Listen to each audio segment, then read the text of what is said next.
General અમારે 2 દિવસ અગાઉ મળવાનું થયું હતું, ત્યારે અમારે પ્રાથમિક ચર્ચા બધી થઈ.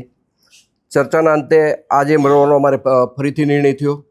આજે અમારે એવી રીતે મળવાનું હતું કે સમાજના તમામ આગેવાનો, અમારા ભારતીય જનતા પાર્ટી સાથે જોડાયેલા આગેવાનો, કોંગ્રેસ સાથે જોડાયેલા આગેવાનો અને દલિત સમાજના આમ આગેવાનો બધાની સાથે મળીને અમે એક આ આયોજન કર્યું હતું અને એના ભાગરૂપે આ કોન્ફરન્સ બોલાવવામાં આવી છે.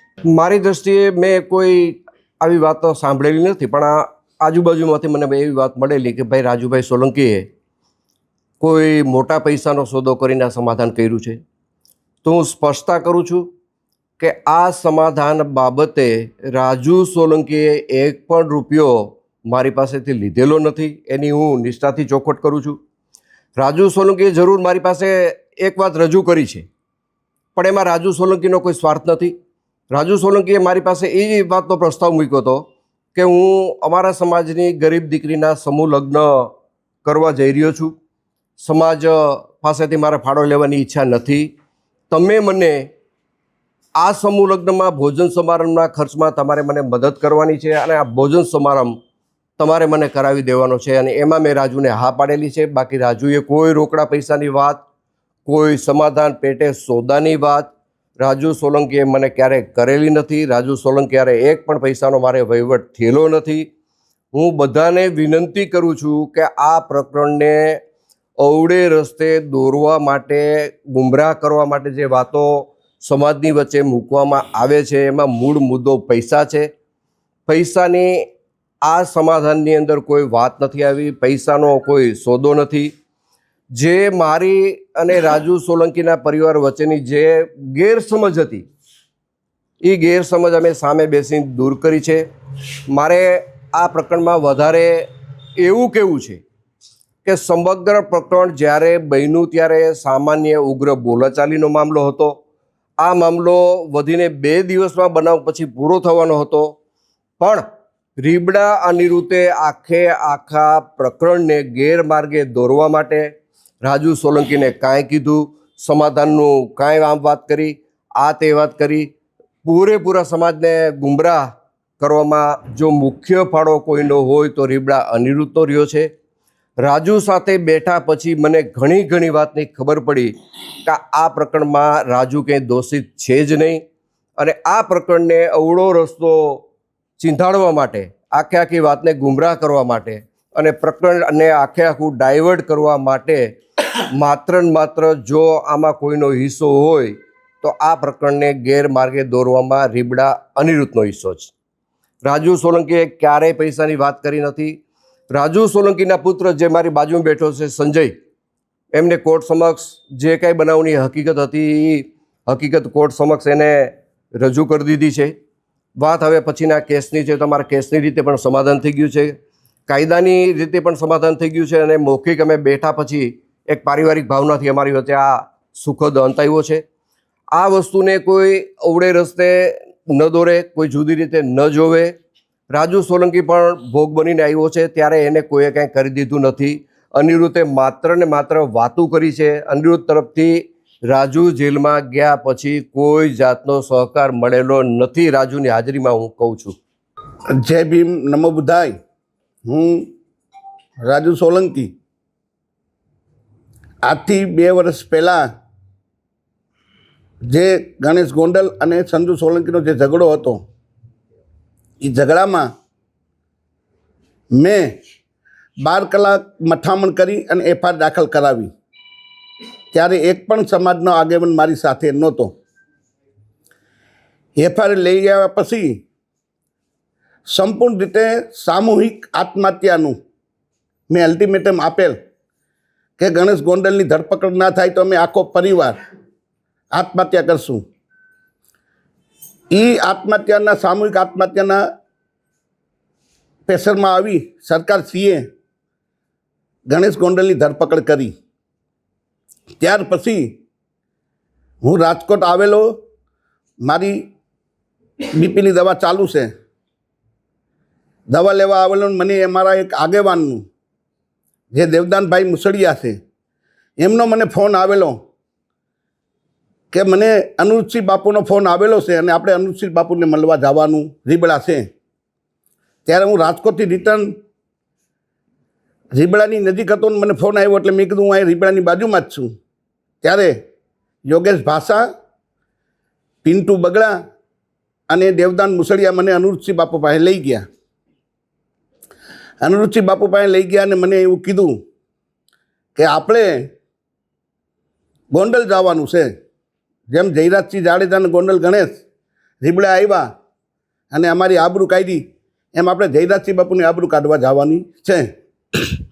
તો મને થોડોક રોષ હતો કે મારા દીકરાનું અપહરણ કર્યું, મારા દીકરાને માર્યો. એના અનુસંધાનું એને વાતમાં આવી ગયું. લડાઈ ગોંડલ 20 રીબડાની હતી. આમાં દલિત સમાજને કાંઈ લેવા દેવા નહોતું. પણ દલિત સમાજને ક્યાંક ને ક્યાંક દલિત સમાજના 2-3 રાજકોટ જિલ્લાના આગેવાન, 2-3 જુનાગઢ જિલ્લાના આગેવાન આખા સમાજને ગેરમાર્ગે દોર્યો. મારો સમાજ નિર્દોષ છે, મારા સમાજનામાં ક્યાંય દોષ નથી. સમાજે મને મદદ કરી છે, એ બદલ સમાજનો હું આભારી છું. પણ સમાજના 2-4 આગેવાન જુનાગઢ જિલ્લાના ને 2-4 આગેવાન રાજકોટ જિલ્લાના જે સમાજને ગેરમાર્ગે દોર્યો છે, અને આખું મને સૂચના દેવામાં આવી કે આપણે ગોંડલ જવું છે. અમે ગોંડલ આવ્યા. ગોંડલ આવી અને અમે જયરાજસિંહ બાપુની આબરૂ કાઢી અને જેમ અનુરુદ્ધસિંહ બાપુએ કીધું પ્રમાણે મેં બોલ્યા એવું વર્તન કર્યું.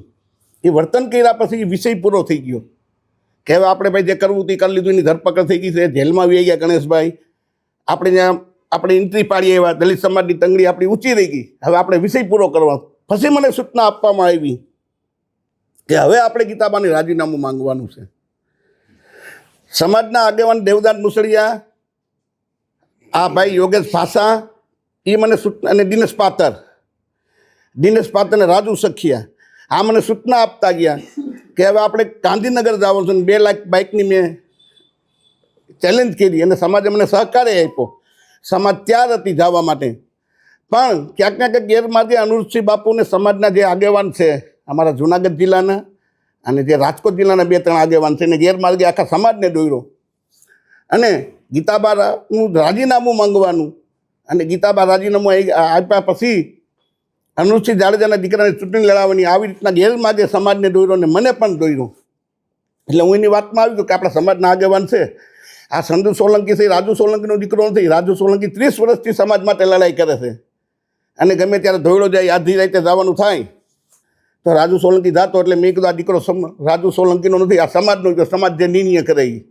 એટલે આખા સમાજને ગેરમાર્ગે દોરવાનું કામ આપણા સમાજના 2-4 આગેવાનું જુનાગઢ જિલ્લાના, 2-4 આગેવાનો રાજકોટ જિલ્લાના અને અનુરુદ્ધસિંહ જાડેજાએ કર્યું છે.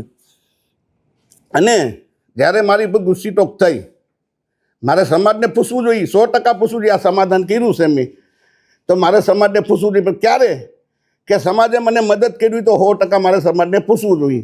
હું જ્યારે જેલમાં ગયો, મારા આખા પરિવારને જેલમાં નાખી દીધા. જેલમાં નાખ્યા પછી સમાજના સૌથી પહેલાં ધોરાજી તાલુકાના યોગેશ પાસે હાથ ઊંચા કરી કે મારે રાજુ સોલંકીને કાંઈ લેવા દેવા નહીં. બીજા નંબરે દેવદાન મુસળીએ ક્યાંક ને ક્યાંક સમાજ તો ત્યાર હતો. એક એવું મોટું આંદોલન જવા થઈ રહ્યું હતું કે તમે ઊંડાકાંડને ભૂલી જાવ એવું મોટું જબરદસ્ત આંદોલન થાત તો રાજુ સોલંકી ક્યાંક ક્યાંક મોટો થાત. સમાજના આગેવાનો કપાત હતા એટલે આંદોલન ના કર્યું. સમાજના લોકોને રોકવામાં આવ્યા કે આપણે આંદોલન નથી કરવું, આપણે કાંઈ નથી કરવું. રાજુ એના પાપે અંદર જેલમાં ગયો છે. મને મદદ ના કરી. મારી ઘરવાળી જાતિને આગેવાનોને પૂછતી કે ભાઈ મારા ઘરવાળાને, મારા દીકરાને, તમે આખું ગુજરાત જાણે છે કે રાજુ સોલંકી ઉપર ને રાજુ સોલંકીના પરિવાર પર ખોટી ગુસ્સીટોક થઈ છે. આખો સમાજ જાણે છે. પણ ક્યાંક ને ક્યાંક સમાજના આગેવાનું વહીવટી તંત્રએ સેટિંગ કરીને અમને જેલમાં નાખવામાં આવ્યા. અને જેલમાં ગયા પછી સમાજના આગેવાનું જ અમારા જૂનાગઢ ડીવાયએસપીનું સન્માન કરવા હું કામે ગયા હતા ભાઈ તમે? કેમ કે આ જે જૂનાગઢના ડીવાયએસપી સાહેબ છે તમારા સંબંધી થાય છે. રાજુ સોલંકીને જેલમાં નાખ્યો એ બદલ સમાજના આગેવાનું, જે આ કહેવાતા આગેવાનોને હું નામ દઉં છું, એ સન્માન કરો કે સાહેબ તમે બહુ સારું કર્યું, રાજુ સોલંકીને તમે જેલમાં નાખ્યું. તમે મને મદદ કરી હોત, મારા ઘરવાળાઓને 5 રૂપિયાની મદદ કરી હોત, 5 કિલો બાજરો નાખી હોત, તો મારે 100% સમાજના આગેવાનોને પૂછવું પડે કે તમે મને મદદ કરી છે. હું જેલમાં ગયો તો મને જેલમાંથી બહાર કાઢ્યો છે. અમે મારા પૈસા આવ્યા. પણ લડાઈ રીબડા 20 ગોંડલની હતી અને સમાજને આખાને ગેરમાર્ગે દોર્યો છે. આ સમાજના આગેવાનું અને અનુરુદ્ધસિંહ બાપુનું કરેલું છે આ બધું. એમાં જયરાજસિંહ જાડેજા અને ગણેશ જાડેજા નિર્દોષ છે અને ખોટા આખા સમાજને ગેરમાર્ગે દોર્યા છે. કાંઈ બોલાઈ ગયું. જય ભીમ, નમો બુદ્ધાય. સમાજ મને માફ કરજો. નહીં, ફરિયાદ ખોટી નહોતી. બનાવ થયો તો, જે બનાવ થયો છે એ બનાવ થયો તો, પણ એક રસ્તો કોઈ પણ ઝઘડાનું, કોઈ પણ ઝઘડો થાય તેનો રસ્તો એક સમાધાન છે. તો સમાધાન મને કોઈ પ્રેશરથી, કોઈ લાલચથી કે કોઈ દબાણથી મને કરે. આપણે રાજુ સખિયાનો એક ઓડિયો જોયો મેં હમણાં, વિડીયો. એમાં રાજુ સખિયા એમ કહીશ કે રાજુભાઈ સોલંકી 35 લાખ રૂપિયા ભાઈ અનુપસિંહ પાસેથી લેવા. તો જે તે સમયે જયરાજસિંહ બાપુ મારી બાજુમાં બેઠા છે. જે તે સમયે મને 2 કરોડ રૂપિયાની ઓફર હતી. તો હું 2 કરોડ લઉં કે 35 લાખ લઉં? ભાઈ પૈસા જ મારે જોતા હોય તો અનુપસિંહના 35 લાખ ના લો, જયરાજસિંહ બાપુના 2 કરોડ હું લઈ લઉં. 1 રૂપિયો લીધો નથી અને મારે પૈસાની જરૂરી નથી ભાઈ. નહીં, સમાજ વિરોધમાં નથી. જે સમાજના આગેવાનું છે, જે 2-4 કહેવાતા જુનાગઢ જિલ્લાના, 2-4 કહેવાતા રાજકોટ જિલ્લાના, જેને ભાઈક બટાઈવાળા છે, હમણાં હું એને 1 લાખ રૂપિયા ગીચામાં નાખી દો એટલે અમારા રાજુ સોલંકી ભગવાન હમણાં મારા વખાણ કરવા માંડે. ભાઈ મને તમને ખબર છે કે ઘોઘાવદરમાં ભેગા થયા તો 15 જણાથી 16 જણા માણસ નહોતા. અને આજે તમે પાછળ જોઈ લો, સમાજના જ આગેવાનો છે જે બેઠા, એ પવિત્ર છે, નિષ્ઠાવાન છે, એ આગેવાનો અમારી સાથે છે. પણ જેને ભાગ બટાઈવાળા છે, જેને પૈસા જોતા છે, જે આની પહેલાં તમને ખબર હોય તો દિનેશ પાટર ઉપર જે કંઈ બનાવ થયો હતો, અને દિનેશ પાત્ર રોતો હતો, એ વિડીયો તમને મેં બતાવ્યો હમણાં, એનો રોતો જ્યારે એ મને વાવડો એવા મળ્યા છે કે એ સુરત મિટિંગ થઈ હતી અને સુરતથી કોઈ ચોક્કસ આગેવાનું પાસેથી પૈસા લાવીને આવવાના હતા. એટલે આવા એના ધંધા છે. સમાજને હાથ જોડીને વિનંતી છે કે આવા આગેવાનોની વાતોમાં ના આવતા. અને મારે પૂછવું જોઈએ સમાજને, પણ જ્યારે મને સમાજે મદદ કરી હોય તો મારે 100% પૂછવું જોઈએ. કોઈ સમાજના માણસ 1 કિલો તેલ મારે ઘેરે કે 1 કિલો બાજરો આપી ગયા હોય તો મને કે અમે 1 કિલો બાજરો કે 10 રૂપિયા રાજુભાઈને ઘેરે કે એના પરિવારને મદદ કરી છે, તો મારે 100% પૂછવું જોઈએ.